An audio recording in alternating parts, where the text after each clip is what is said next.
And most importantly, it's better fun. Oh. Perfect. I think we're ready. I think we're ready. I know we're ready. I can talk to two of you at the same time.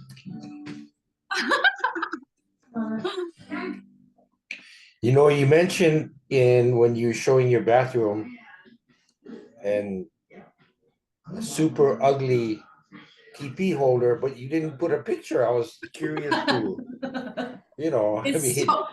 We tried to smash it to try to break it. We tried to like put a blow dryer on it to see if we could it's so stuck on there. It's terrible. Is it a porcelain one or metal or what? Porcelain, like old school porcelain, like all of the fixtures in there were like glued to the wall. We had to peel it off, spackle it, sand it, paint it, but it looks nice, so it's all good. Gee, you guys should just have your own DIY show. I know, seriously. You could, just blow up and be like those two guys from Magnolia, Texas. I wish, then I don't have to travel and work so much, but it's okay. Yeah. I enjoy it. I enjoy my work. They call theirs Magnolia. You could call yours Plumeria. Oh, Plumeria. I have my own magazine called Plumeria. Oh, right on. Right? Well, I'll go ahead and officially let you introduce yourself. Okay. This is Kahuakai number 5 for us now. So racking them up. And today I am with Phan. I am from Oahu, born and raised, Kapiolani Hospital. Yeah, I graduated from Punahou. Yes, buff and blue. I went away for 1 year of college at University of the Pacific in Stockton, but then I went back to finish at UH Manoa. Okay. Yeah. Now, no offense, because you're a really cool person, but I had to rep Kamehameha since you're from Punahou. That's okay. I had a lot of friends from Kamehameha, so we're all good. Okay, right on. Yeah. Imua. So you only lived on Oahu then? None of the other islands? I lived in California on 2 different occasions in my life. So my freshman year of college was in Stockton, like I'd mentioned. After that, I went back to finish UH. Then I actually, when I finished college, I moved to the Big Island for 4 years. Okay. Yeah, I worked out there. I love the Big Island. It is my place. I know I was born and raised on Oahu, but it's not my favorite. Right, because you and I share a friend, Kai Blankenfeld. Yeah, I worked with her on Big Island. That's how I know her, because we worked at the same hotel. Okay. Oh, I love her. Anyways, but then I moved back to Oahu for 2 years.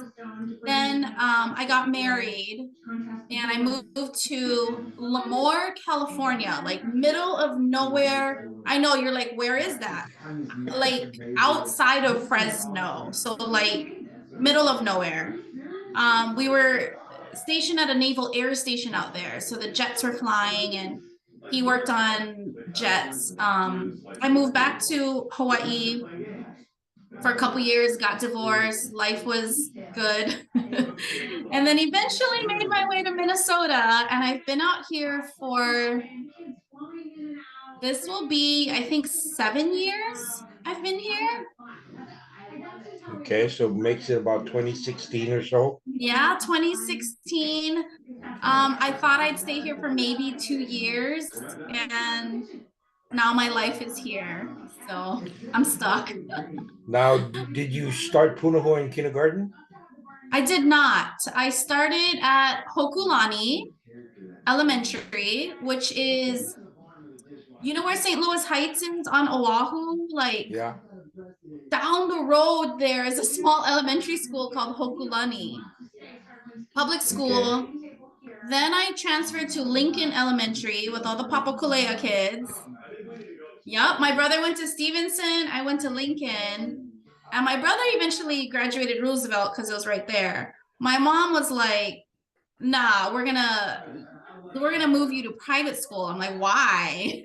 She's like, well, let's see if you can get in. So then I went to Hanahau'oli, which is this tiny school near the Makiki pumping station.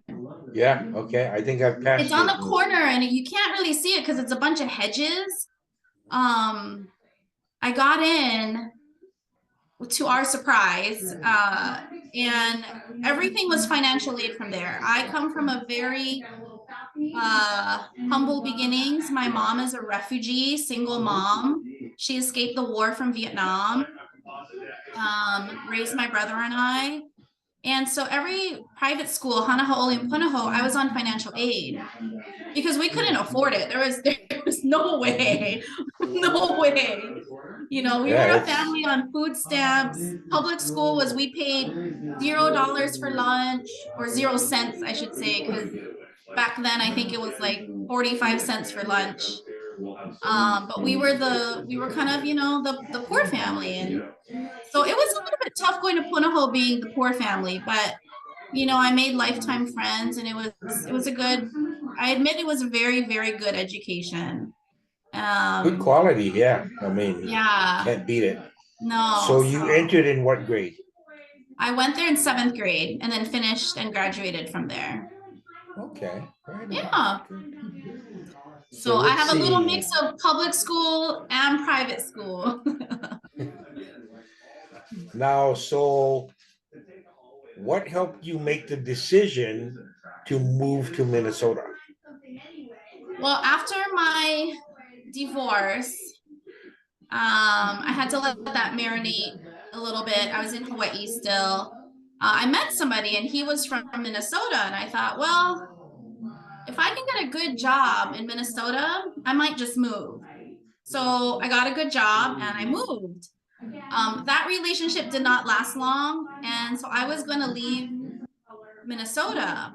But my boss was from Hawaii, Ideen Cam. Shout out to Ideen Cam, my boss in Minnesota. And my Was classmate. your classmate at Kamehameha.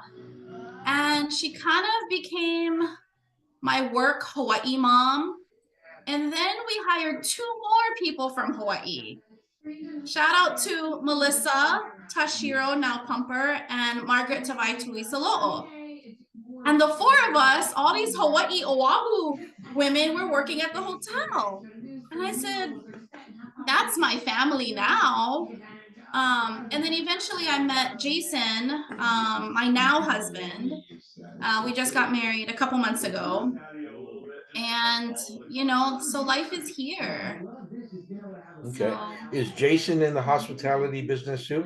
no, he's in the transportation logistics, and I didn't know what that meant till I met him, because we don't have big trucks on Oahu, right, that have to go from this state to that state. I was like, what do you do again? So I had to really learn. I still don't really understand it, but something with transportation and big trucks and loads. And yeah, but he's Oh. from Minnesota. He's white boy, Minnesotan. But man, we share a lot of the same values. I'm very lucky. Okay. Is there a cool story you can share on how you met? We we met online. Okay. For all you single ladies out there, it works. Even though you go on plenty dates and it doesn't work, you just never know. We met online, and we met on December 8th. And I say that because we got married on December 8th. Not the same day we met. We just got married this past December 8th on the 3rd-year anniversary of our first date. And, at the age that we're at, we're both in our 40s. We don't waste time. You don't like, oh, maybe. You just, or you don't know. And for me, there was something about him that I was like, this is the person I think I'm going to grow old with. And I'm gonna grow old with him. Okay, now here's a curious thing, because my wife's from the mainland. Is Jason very open-minded to your childhood culture and background and Yeah, so I'm actually grew up very confused, right? Like my mom's from Vietnam. I'm born and raised in Hawaii. So like in my house, sometimes when we do things, I'm like, is this a Vietnamese thing? Is this a my house thing? Is this a Hawaii thing? Is this a local thing? Is this an American thing? And so when I met Jason, I think it took him a little bit to really understand why I feed so many people and so many people come over to my house. He's like, oh, you're having more people over. I'm like, yeah, come over. He's like, oh, you're cooking for 10 people. I'm like, yeah, no big deal, right? He's like, okay. And then I do it again and again. And he's like, okay. Or in the homes that I've lived in, I've always kind of taken in anybody who I knew well enough that needed a place to stay to come and stay in my house. I'm like, oh, I get room, right? And Jason's like, do you know this person? Are they I'm like, I know this person. They're like my brother. I call him little brother, but then Jason's like, but he's not your brother. I'm like, no, he's Mexican and I'm Vietnamese, but like he's my brother, you know? Or whatever the case might be. And I've had friends, so he really had to learn how my heart was and how growing up in Hawaii, that's how we grew up. If people don't have a place to go to Thanksgiving, oh, they're coming to my house, right? You encourage them to come. And I don't know anybody. It's okay. You know me. Come, right? Same with any other holiday. So now he gets it. And now he's met my family and my mom, and now he really gets it. My mom will casually have 30 people over to her house. I sometimes casually have 30 people over, and he's like, what is going on? I'm like, we're having a party, like, no big deal. And he's like, and you're cooking for everyone? I'm like, yeah, what we do. And then I make like doggy bags for people. Yeah, I like take food home, take food home. He's like, why are you giving away the food? I'm like, no, we have some. Just it's how we share, right? yeah. Now, is he an open-minded eater? Yes, thank goodness. He has okay. My family, Vietnamese, we eat a lot of Chinese like dim sum. And my family, we love chicken feet, dim sum style. Okay. So of course, I think Dean was there and Melissa, and they were all there that day. We went to Mandarin Kitchen in Bloomington, stood in I've been line there. early, Yeah. right? And I ordered chicken feet, and I don't think anybody else on the table was eating chicken feet but me. And I put some on his plate, and he just picked it up, ate it. He's like, "Oh, interesting texture. What was that?" And I was like, "Well, it's chicken feet." He's like, "Yeah, not having that again." But you know what? He tried it. Right? He loves poke. I introduced him to poke. The first poke I gave him was from Ono Hawaiian Plates with Jess and Warren. I brought, it was during pandemic. I brought some home, loved it. I was like, oh, so you do eat raw fish? He's like, well, now I do. And then Vietnamese food, we use plenty fish sauce. And in my cooking and everything, I make Vietnamese food, so he's adapted very well and very open-minded. I'm very lucky. I cannot be with somebody who's a picky eater because I That would love be food. tough. That would Yeah, really be tough. cannot. Yeah, you spread out your feast, and then you serve Jason his steak and potatoes on a little plate all of his own, and or that would just be Yeah. tough. And the last time we did the defrozen gathering out here in Lakeville, Uh-huh. and he came and he looked at the food and he was like, whoa. And people kept bringing food, right? He's like, there's more food? I'm like, I told you, when it's a couple hundred people from Hawaii, there's gonna be food. And he was just wowed by it. He just didn't understand. But I said, culturally, it's how we share love is through food. You know, if I'm at a restaurant with him and I ask him if he wants a bite and he says no, I'm still gonna be like, no, you gotta try. You have to try and eat what I'm eating, right? Because and I'm over here with my fork, like, give me one bite. And he's like, okay. So now he's used to it, but before I think he was like, why do you keep sharing food with me? Yeah, it's very different and eye-opening. Lots of friends I went to college with, they were from the mainland. I take them back Hawaii for the summer or something, and they would really just be thrown. But once they grasped it, it turned their lives around. Oh yeah. I mean, They open their eyes to that, like, you know, people say aloha spirit, but I don't take it lightly, right? Aloha spirit isn't all the touristy stuff. We know, everybody watching this, you guys know. It's like the feeling of really truly embracing and feeling all the aspects of aloha. Aloha is like so broad, but so specific in the feel of it, you know? absolutely, yeah. Yeah. And it's one of the reasons I'm so grateful that I ran into Matt. Matt's mom and I are classmates also. Oh, So really? that's how I met Matt. Oh, no way. That's awesome. So, I saw a movie years ago with Burt Reynolds where the guy goes, gee, that's a small world. And he goes, no, it's a big world, small country. Oh, So, you yeah. know, big world, small high school. And I don't know. Small high school, small island, you know? Yeah. So it's been wild, but I mean, it's kept me it's given me strength to get through some of these winters. I don't do well in Oh, winter up here. I know.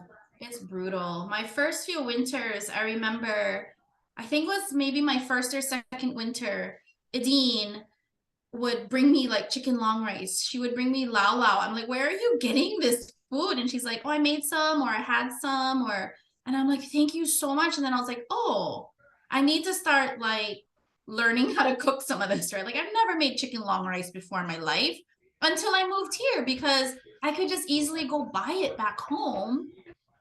But now when I make it and there's plenty, I start calling like, hey, I can drop some off or who, or come pick it up and Yeah. Jason loves chicken long rice now. I'm like, yes. Awesome. Yeah, Yeah. yeah, yeah. So, And once I discovered United Noodles, it made it yeah, easier because now we have ingredients available. I know. It's so great. Portuguese sausage, so easy. So many of the sauces from home. The no packets, NOH, the Yeah, marinating powders. I find them in other Asian grocery stores too. And I'm like, yes. Hawaii, yeah, we were sprinkled everywhere. yeah. We go through a lot of that, but I think probably the one item that's top of our no list is the char siu to make char siu. Wow. Same. Char siu, same. That's what I use. Yep, for Because sure. before I ran into it or discovered United Noodles, there's a little Asian store in Rochester that had a small little hot food counter, and they sold char Oh, siu out of there. Already prepped like Chinatown, hot. You just tell him how many pounds. He cuts it off, puts it in a box, and on its way home. Then I thought, well, Rochester for me is a 2 hour drive, so oh wow. I just like you, I took the steps and said I need to do this at home. Yep. I mean, there's It's pretty easy too. I had to call my mom. I said, Mom, how do I do this? And she tells me every time I call my mom, I stop calling my mom for recipe. Goes, Mom, how do you make this? Mom, she goes, Google it. And I'm like, Google it. I'm like, I want your recipe. She's like, right, but Google does a good job. I don't have, because you know why? She doesn't know the rest. She cannot tell us the recipe. It's by taste, it's by look, it's by smell. So she doesn't know how much she puts of everything. So that's why she's like, just Google it. And so now I don't ask my mom for recipes anymore. uh, it's a good sign though when your mom at least is that technically savvy to say Google it. Yeah, she's like, well, she uses her little cute Vietnamese voice. You go to Google. You look in Google. It tell you go Google. I'm like, okay, mom. She's so cute. Uh, so just curious, how old was your mom when she immigrated to Hawaii?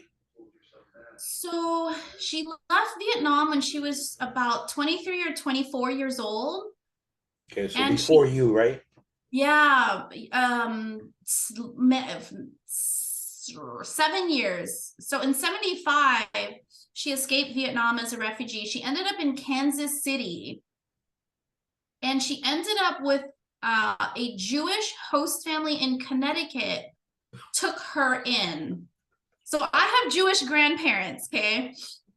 So they took her in to assimilate her. They took a refugee in. And the only people my mom knew from Vietnam that were in the US lived in Hawaii. So my mom thought, oh, well, it's in the US. It can't be that far. I'll just save up money, right? From Connecticut. She saves up money, buys her ticket, goes to Hawaii for a visit, and it reminded her so much of Vietnam. The palm trees, the papaya trees, the ocean, just everything about the mountain. She's like, oh my gosh, I need to live here instead of Connecticut. So she goes back to Connecticut to her Jewish parents, right? She calls them mom and dad and says, I'm gonna go move to Hawaii. And they're like, okay, um, so eventually she moves to Hawaii in, I want to say 76 or 77, because my brother was born in 77 at Kapiolani. So she was there by then, and then I was born several years later. So yeah. Now, as far as ethnicity, was your dad Vietnamese too? Yep. So I am 100% Vietnamese, born and raised in Hawaii. Okay, now I picked it up off your email, but had challenges absorbing it into my head. Your actual first name is Tai Hang. Kai Hang. Okay. Yep. I would And I would my have messed that up. I'm glad I It's asked. okay. My brother's name is Tai Bin, and he is named after the Pacific Ocean and how we say it in Vietnamese. So his nickname is Tai. And then my nickname has always been T. So, Okay. Yeah, yeah. There you go. yeah. Now, my geography's lousy. From Vietnam, how far are they from the Pacific Ocean? They're on the Pacific Ocean. So they're Okay. right below China. So if this is China and this is the Pacific Ocean, there's this little S-shaped country right on the coast. That's Vietnam. Okay. So Southeast Asia, right near Laos, Cambodia, those are inland, and then Vietnam's on the coast. Okay. I Yeah. should break out my risk board and take a closer look at the map. No, I have to tell you an embarrassing story. When I moved to Minnesota, I had to look at a map because I will tell you, for in Hawaii, and people please chime in if this was you, the Midwest was just like a clump of a bunch of states. You didn't know which one was where, right? So my first week working at the hotel, I'm checking people in, I'm helping my team, I'm like, oh, just chit-chatting. Where'd you drive in from? They're like, Iowa. I was like, wow, how far was the drive? And they're like, 3 hours. I'm like, oh, it's not too bad. Or people will be like, oh, we drove in from Wisconsin. And I'm like, oh, how long was the drive? And they're like, 45 minutes. I'm like, where is Wisconsin? Okay, no offense to the Wisconsin people. I'm from Hawaii. I don't know, right? And so I was like, okay, I learned what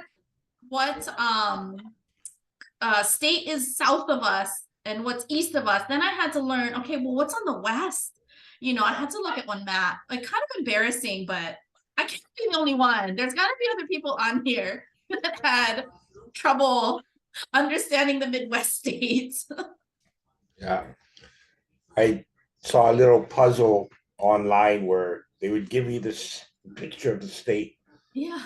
and you'd have to attempt to name it. I think I got 3 out of 10 or something like that. So Grade, they made you fill in all the states on the blank thing, but like, I don't remember. I probably didn't even get it right. So who or knows? I remember the quizzes where we'd have to do the state capitals. Oh gosh, I would fail that. Ooh, no thanks. It's pretty crazy. Well, moving here, Twin Cities, I had to learn, like, why is it called the Twin Cities? Oh, Minneapolis is not the state cap. Oh, the state capital is in St. Paul. Okay. Things I just had to learn, aside from like driving in the snow and the ice and all those things, and how to dress when I moved here, or when to put my boots on and when not to, or I don't know. I'm like, it's 60 degrees. Do we wear boots? And people are like, no, not yet. I'm like, oh, okay. When do I get to wear the boots? Now, you mentioned at the beginning that you're in between jobs. Mhm. Is hospitality, would you call that your forte? Yeah. So I graduated from the Tim School at UH, Travel Industry Management. And oh gosh. Sorry, Jason threw ice at the window and it scared me. Okay, sorry. Creepy. Hopefully from outside and not inside. Yeah, from outside. He just threw some snow at the door. What a punk. Okay, sorry. What was the question? I forgot. We're talking about your background in hospitality. Oh, yeah, yes. So I worked in hotels and resorts for my whole career. I worked in restaurants many years, lots of different departments in hotels. And so it was easy to kind of jump on board in Minnesota to get a hotel job. I'm in transition because I left the hotel business for a little bit last year, went to go do something else. And now I'm back in the hotel world, but on the corporate side. So yeah, a little bit different, still a little bit of a career shift for me, but still within the same industry. So I'm really excited about it. It's a job that is going to suit me very well, and I'm very excited. Oh, and as large a city as Minneapolis or slash St. Paul is, you're probably not going to be hurting for finding a place eventually that you fit into real well. Yeah, and this corporate job is good because I still get to travel to our hotels in other states.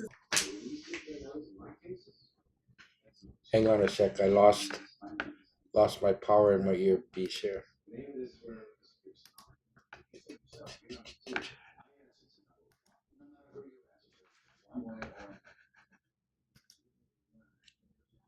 Can you hear me? Maybe not. Yeah. Okay. I'm back. Oh, he's back. Just have to listen out of a different ear now. Oh, okay. But I'm talented. I can listen out of both ears equally the same.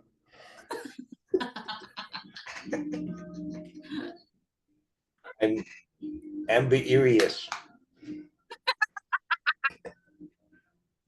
Ambiguous. So funny. Now we've been talking about your career. Let's flip the coin. And what do you do to keep yourself entertained recreationally in the winter in Minnesota? So Jason taught me how to snowmobile. Okay. So when we can, so I'm very lucky. So Jason's family his parents have a cabin in Wisconsin on a lake.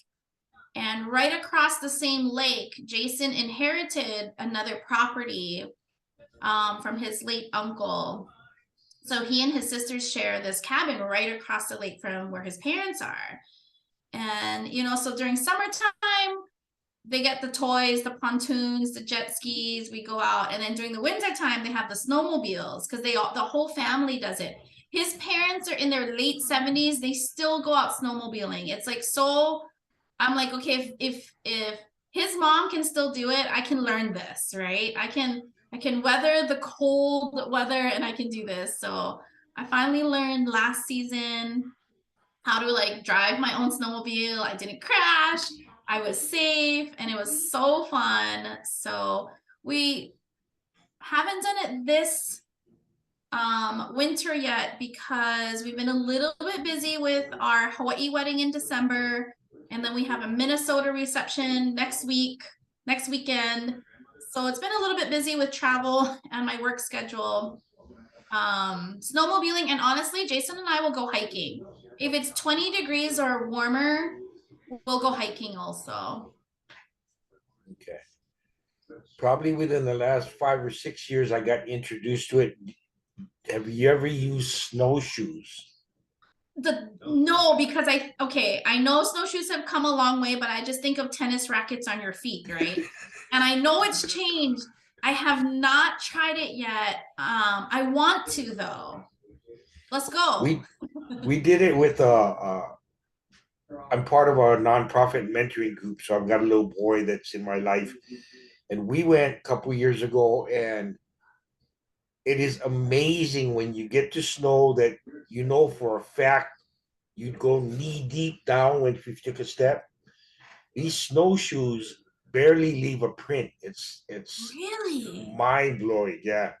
Oh, we should So I get a group mean, together. Hey, Matt. Hey, Matt. Matt. Hey, Matt. Can you put snowshoeing here? Okay, thanks. for any unindoctrinated who have not been to Rosie's on the beach, that's a classic right there. So Rosie's on the beach. yeah. That was Now, fun. when you mentioned snowmobiling, I have a personal question. I've been ice fishing once, and I guess maybe I've heard too many scare stories. I'm really nervous about being out on any frozen lake. I don't care how long it's been cold, how far into winter we are. Do you ride your snowmobile out on frozen lakes? We do. So the other reason we haven't gone snowmobiling is it's been too warm and the ice hasn't been thick enough on the lake. I Um, want to make sure of that part. yep. So the community up at the lake that they're at, they're always keeping an eye on how thick that ice is. And I think something like 8 inches is like snowmobile. Okay. We wait till 10 to 12 inches for snowmobiles because there's always a fear, right? So yeah, we do. I would err with caution too. Oh, I have this, absolutely. I would not do well frozen in a solid cube on the bottom of a lake or something. But it's incredible because last season I saw like mini buses, like mini school bus size vehicles going across the lake, and I'm like, yeah, I think we're good, because we're on our little snowmobiles and these big vans. And I was like, wait, it can hold that? It makes me so nervous. It still makes me nervous when I'm on it, but when I see even the bigger vehicles, it's scary. Yeah. Uh, Now, here's a question I posed to others where I've interviewed. If money were no object, would you move back to Hawaii? Absolutely. Waimea, Big Island. Very specific. I want to live on the green side of Waimea on the Big Island, not the dry side, the green side. I Yeah. love it. I would absolutely. Okay. There's I nothing like home. There's nothing like home. I know one of the things when I came up for college, the first Howley wedding we went to, there was a couple of us Hawaii guys that got invited just because we knew the guy real well. And the food they put out kind of stunned me. I thought that was like the poo-poo thing, and there was more later. But the crackers and the little quarter sandwiches, that was it. It blew my mind. It's kind of like, okay, so after the wedding, we need to go eat somewhere because we're still hungry, or how does this work? I know. I think like my mainland friends, when they come my house and I cook, they're like, "What are we celebrating?" I'm like, "It's Tuesday night. I don't know. What are we?" And you just because there's so much food, right? Or like for Thanksgiving, this past Thanksgiving with his family, there's usually about 30 or 40 people at Thanksgiving. No, I'm sorry, for Christmas, the holiday party. And this year I thought, should I make wontons like with pork and shrimp in it, or should I make crab rangoons? Because I was like, you know what? Let me ease them in. Let me make crab rangoons with cream cheese. Nothing against it. It's good. But I was like, the Howley's going to really love this. But he's like, for Christmas? I said, yeah, because in Hawaii, for Christmas, we'll have the ham or the turkey, whatever, but we'll also have everything else, right? And guess what? It was a hit. Everybody loved it. So I said, you know what? Maybe next year I'll ease them into like kind of almost like gaoji, yeah, like the pork filling and fry them and see what happens. Because who doesn't love like fried wontons? Oh yeah, and I mean, crispy gouji has probably got to be within top 5 things I love in my life. Oh, so I good. love it more than lumpia. So Oh, oh, I don't know. I think lumpia is higher on my list. Yeah, lumpia is higher on my list. Gaoji maybe top 10. My top 5 is probably too specific. It starts with poke. Poke is my number 1. okay. I think if I was forced to pick, uh, meat jun is my number Oh, one. that's top 3 for me right there. I love meat jun. Somebody made me some meat jun. Last time I made meat jun, I failed. It was terrible. And the hard lesson I learned is that I assumed it was a Korean dish, but it's actually a Hawaii Korean dish. I know. My brother went to South Korea about 20 years ago, and he's like, "There's no meat jun." I'm like, and this is before like the internet. And so he's like, "What?" I said, "What do you mean there's no meat jun?" He's like, "They don't have meat jun." I went and I asked for it, and I'm like, we were so confused, right? That's when only about 20 years ago is when I learned that. I was like, "What?" So So, I thought it was just the people I ran into because we tried, Matt and I and Jose from Chicago, he came up to visit and we looked for Filipino restaurants up in the city. yeah, We found one and they did not know what pancit was. So that made me nervous about eating there. So, really? yeah, and it was kind of as we talked to them and got to know them a little bit better, they were like third generation and, But so they, pancit's like the staple. That's like pad thai to the Thai people, chow mein to the Chinese. The I would Filipinos have have thought pancit. so. Luckily at the hotel, I worked with a few Filipino housekeepers in Bloomington here, and they would bring me pancit. They would bring me frozen lumpia. Go home and fry it. Go home. I was like, she's like, I rolled 100 last night. Here's 20, and I'm like, thank you so much. There you go. Yeah. Can't get more authentic than that coming out of their house, Yeah. So can't be beat. nope. There's a bonus to working in housekeeping. I mean, in hospitality, because like, are you familiar with the stand-up comic Joe Coy? Oh my God. Am I familiar? I love Joe Coy. Oh my gosh. He talks about how so many of them become nurses, but Yeah. I'll bet the numbers are pretty close for them being in housekeeping too. So Yeah, pretty much. Even Hawaii out here, I mean, it's nice. And you know what's interesting out here is every Filipino person I meet out here thinks I'm Filipina, which is fine with me. I'm like, I am not, but I know I have like this look. But I was like, but then I start naming off all the foods and they're like, you know all that? I'm like, yeah, I'm from Hawaii. Of course I know all that. So, oh yeah. now, when you guys were home in December, then to get married, was that Jason's first trip? That was not. His first trip was at the beginning of last year. So March Okay. of 2022 was his first trip. We were supposed to go the year before that, but he broke his ankle. So we had to postpone that trip till he could move better. His first trip there. So my parents live in Kailua, and they're right by the Kaneohe Marine Corps base or whatever it's Oh, called now. okay, I grew yeah. up as knowing it, right? And so from the airport, you got to take H3. And we take H3, and I think his jaw is just like a drop because he's like, we're going through that mountain. I'm like, yeah, we're just gonna go. You see that tunnel? We're just gonna go through the. And he was just in awe of how beautiful the mountains. I don't think he he's seen pictures, you know, of Hawaii. And then of course I take him out to Lani Kai and the Mokolua's out there, and he's just like, I've seen these in pictures. I'm like, yeah, now you see it and the sun is rising, and he's just like, I could sit here all day. I'm like, me too.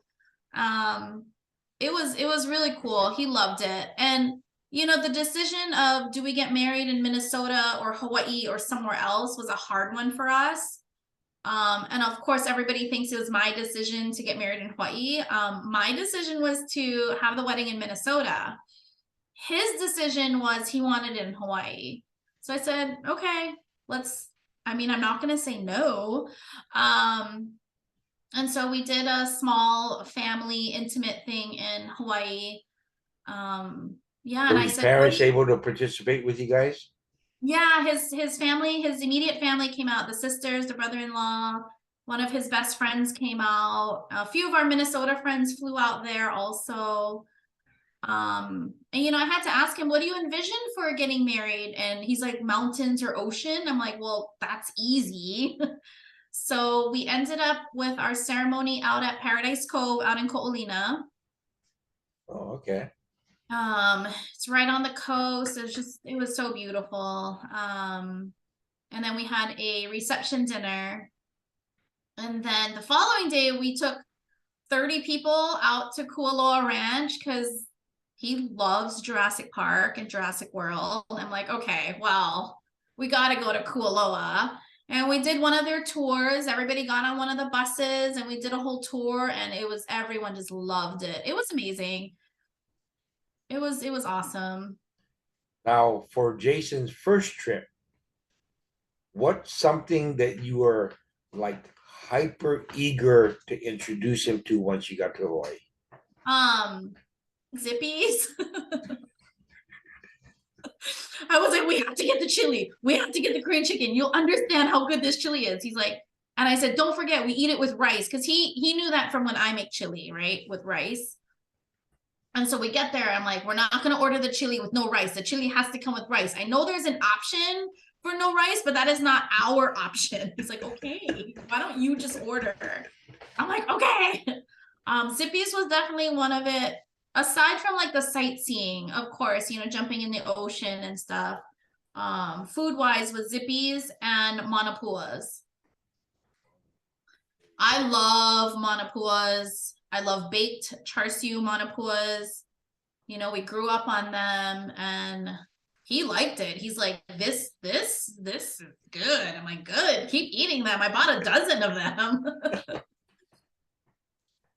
So Did you take him to any luau recreation or like no, the first trip he was not able to, he was mobile, but not mobile enough to do too much. So the second trip we took was in July of last year, and that's when he could finally have the strength in his foot to go hiking. I took him, I was like, we're waking up at sunrise. We went to Lani Kai Pillbox, but recreational things, we haven't done it yet. It's hard when I go home because we only go home for a very short period of time, like 4 or 5 days. And it's like family, family, family, friends, family, family, other friends, go, right? But and if you're anything like me, when I go home and I have that family commitment, you're planning it out in your head thinking, okay, half an hour here, half an hour here. no. No. You get to the first auntie's house and you're there for like 3 hours eating twice while you're there, you know. I know, right? But I will say I love Polynesian Cultural Center. I know it's a tourist destination, but me growing up there, I still love to be immersed culturally in other cultures. And I know it's touristy, but you know what? They still have the best show at the end of the night. It's the best one. And I've been to other luau's. I'm like, great, that's cute. But like nothing beats, you know, when they're throwing the fire from this side and they throw it to the other. I'm like, yeah, you know. Yeah. And you got like 8 guys fire knife dancing and all these things.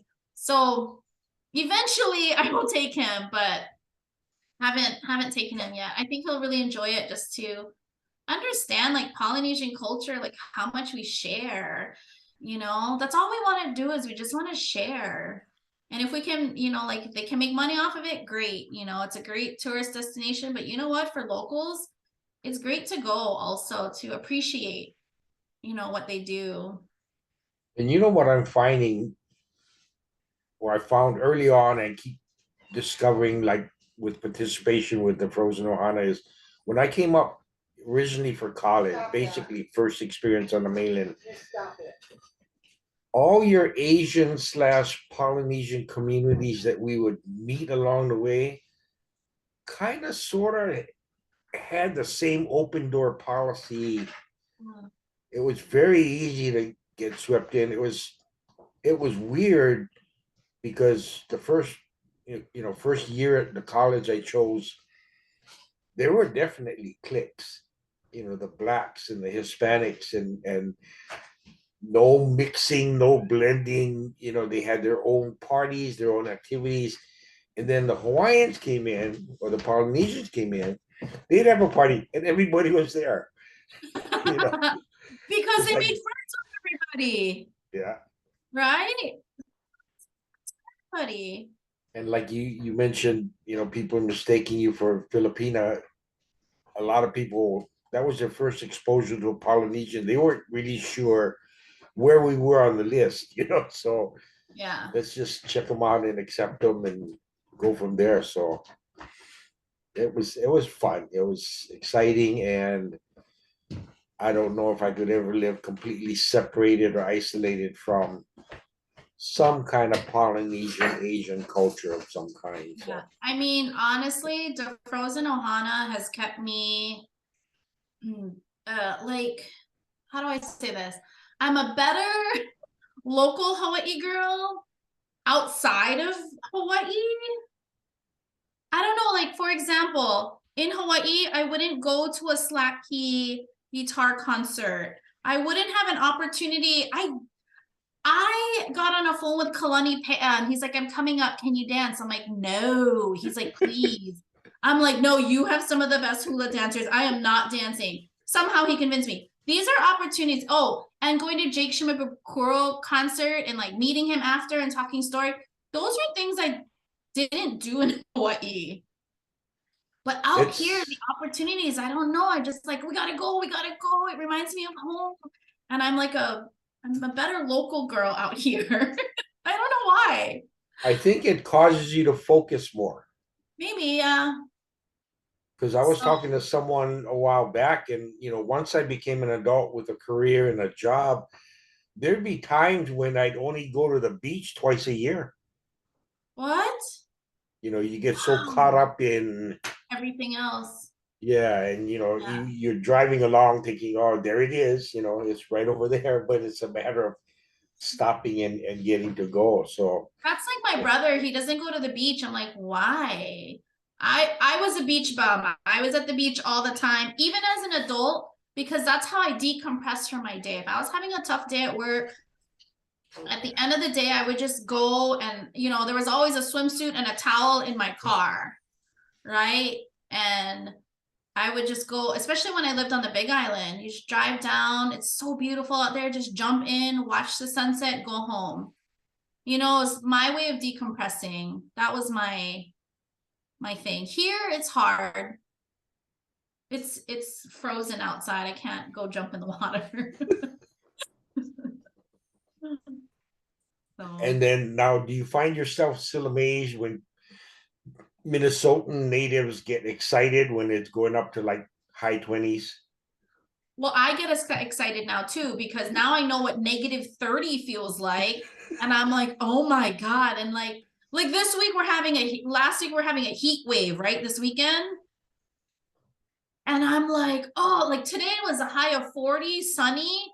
I had to go meet our garage guy outside because we're getting a new garage. And I'm like, this feels so good. Yeah. And I'm like, oh my gosh, how is this possible? And then it's so hard to explain. I talked to a classmate of mine who lives on Kauai, and she's been to the mainland, but West Coast, Pacific Northwest. And I told her, well, this morning I got up, it was -7. Just, And she just stopped she could not even begin to imagine it even, I talked to my nephews back home, and when I first moved here, and I said, we are 100 degrees apart right now. Because if it's negative 20 here and it's 80 degrees back home, I'm like, can you eat? And they're sitting there like, what? I'm like, okay.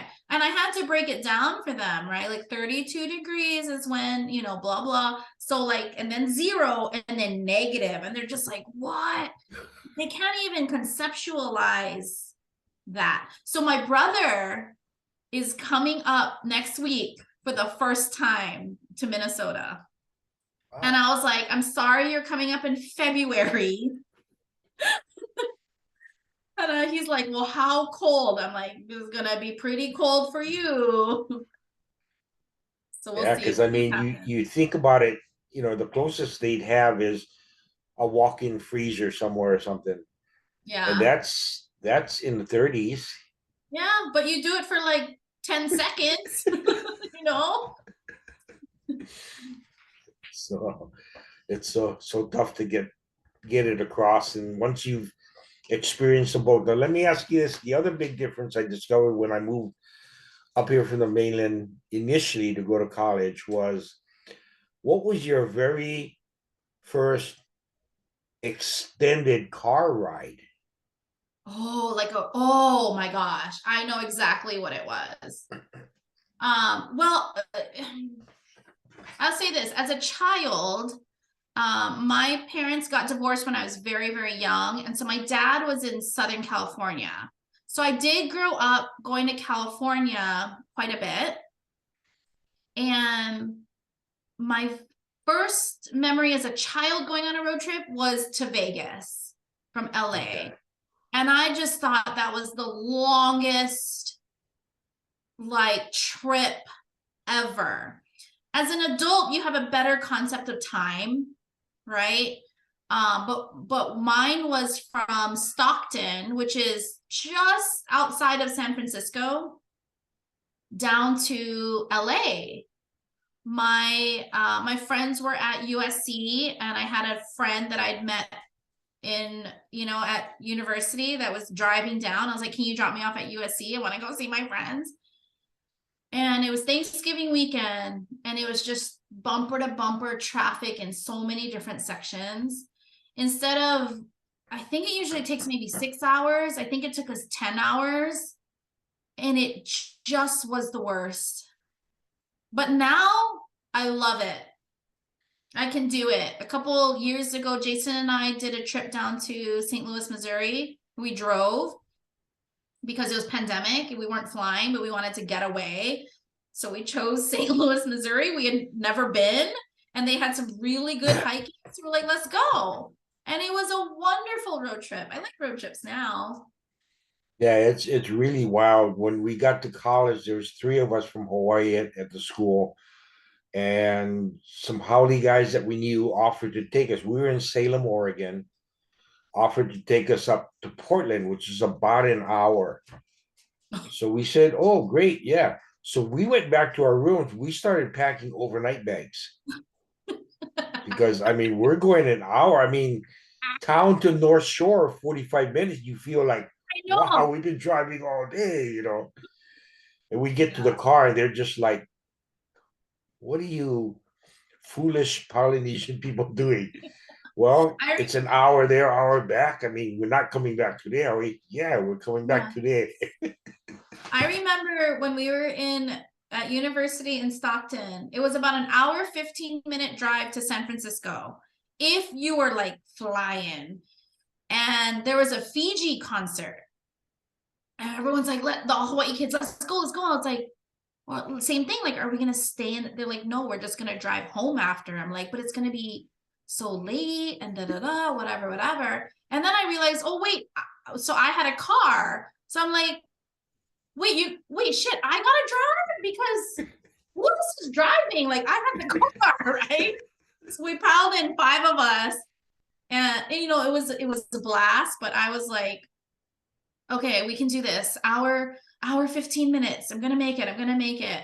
We get to the Fiji concert, and there's tons of like Polynesian, like big people. We're like these Asian kids from Hawaii, and I'm like, kind of like, oh my God, we don't fit in. We look like we don't belong here.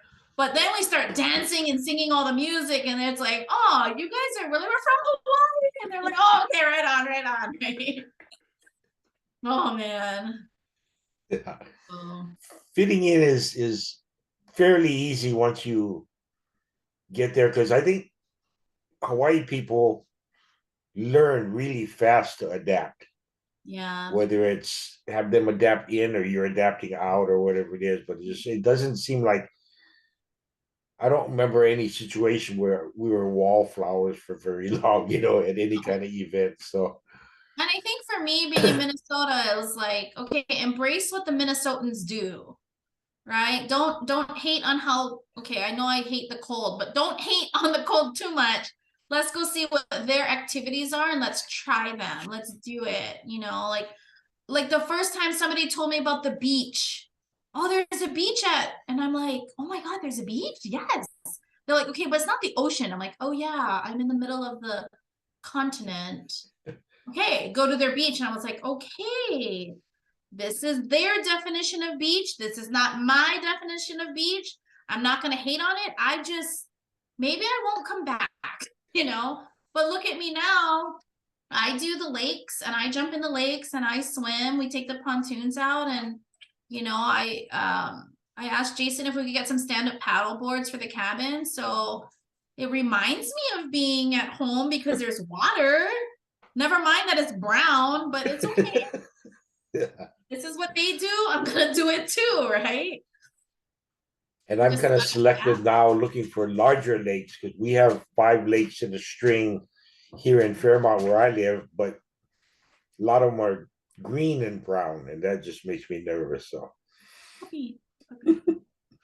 Oh the yeah, algae and all that. So yeah. I'll come say hi. Oh, puppy.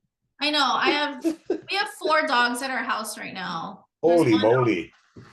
outside. Yeah, So when we're you watching leave a it, huh? when you leave, they're probably all just waiting for you minute by minute to come Yeah, home. basically. We're watching an additional dog right now, so there's 4 at the house. Oh, so normally you have 3. Normally we have 3. Now, are they smaller dogs or bigger dogs? So my 2 smaller dogs are from Hawaii. They are going to be 14 and 16 this year. They've been to Hawaii. They lived on the Big Island. They lived in California. Now they're in Minnesota. So Wow. they're like 20, 25 pounds. And then we have a German Shepherd that's like 75 pounds. So yeah, And hopefully they get along. they do. My dogs are old. They just sleep all day and they do. And the big one protects them. The German Shepherd's younger, but they protect the little ones. Like when we go outside, because we get coyotes in the back of you can hear them at night, the coyotes. And so we always let the big dog out when we let the little dogs out, just extra protection. And the big dog's always looking out, going where the little dogs are going. It's really cute. They get along well. Now we just have him, but we find that, I mean, we love him to death, but it's a little bit of a challenge when we want to go travel. Yeah. What do you do with your 3 dogs when you travel? So luckily, I have a friend out here. He's like one of my bestest friends. He loves my dogs, and he watches them for me. I think he takes better care of my dogs than I do. I hate to say it, but he walks. It could be pretty cold outside, and he's like, I still walk them really quick, depending on their paws. And then Jade, the German Shepherd, will take her up to the cabin to Jason's parents because they have 2 dogs and she won't run away. My little ones tend to run away and it's a little too wild up there to let the little dogs kind of run freely. There's a lot of wildlife. So yeah, so we're actually really, really lucky we have people to watch our dogs for us. Cool. Yeah. Do you guys foresee your next trip back to Hawaii? I know it's only been a month or two, but Nope, it's booked. oh, My okay. nephew's graduating from Roosevelt in May, so we'll be back in May for his graduation. Oh, right on. Yeah, I told Jason, I was like, you've never seen a graduation until you've been to like a Hawaii graduation. Lays. Lay all the way up. And you get so hot, you gotta take them off just to get more. Yeah, so it'll be good. I'm very close to my family, so gotta go home for his graduation for sure. Cool. What does Yeah. your brother do in Hawaii? My brother is actually, and no hate, Kay, all you peoples out there. He opened and is the director of facilities at the International Marketplace. Okay. Yeah, super cool. You know how it is. Like some people are like, oh, they tore it down. I'm like, yes, but like the amount of culture that they preserved is mind blowing. Like when I finally went back and my brother gave me like all the different things and how there's a stream that runs all through International Marketplace because they wanted to connect the mountain to the ocean. You know, like those things that people are like, oh, it's just one stream, but he's like, no, there's like very specific. Or the there's just so much there. And the banyan tree. There is one employee that has been employed for many, many years. His job is to keep that tree like alive and healthy. You know, that banyan tree is so old there. It's like that is his job. He wasn't ever gonna lose his job when they tore it down. It's his job. I hope he's still there. I don't know how old he is, but I'm like, that's cool, you know. It is a great place, and there's some local restaurants out in there. And my brother did really good. He Roosevelt graduated Roosevelt as well, and now his son's graduating Roosevelt, so I think that's cool. So yeah, my brother did good for himself. Good. When you guys go in May, how long are you planning to stay? This trip will be a little longer than usual, 7 whole days. We Okay. usually go for like 4 or 5 days. This one will be 7, so it'll be nice. We might hop over to the Big Island. We'll see.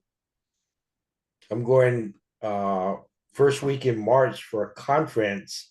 So that'll just be 3 days only.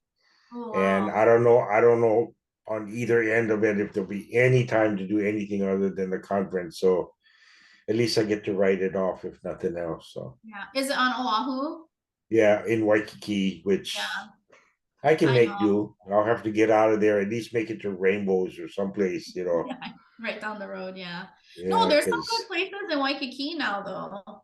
There's a Liliha's. You can always go to Liliha's. near Liliha Bakery. Waikiki. Yeah, Oh, International Marketplace, Liliha Bakery. wow, okay. Wow. Get a nice breakfast there and some Cocoa Puffs. Yes, Cocoa Puffs. Can I used somebody to make live some I and bring used to some? live in Waianae for a long time, and I'd pick up a dozen and a half Cocoa Puffs from the original Lidia Yep.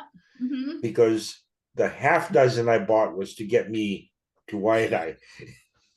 So when I arrived, I had a dozen, you know. Nobody had to know. No, It's yeah, so fun. a dozen box. I put 6 in a bag, paper bag that I can just crumple up and throw away right before I get home. So, Oh, those are so good. I haven't had those in a oh. while. I gotta, maybe this next time we go home, we'll have some.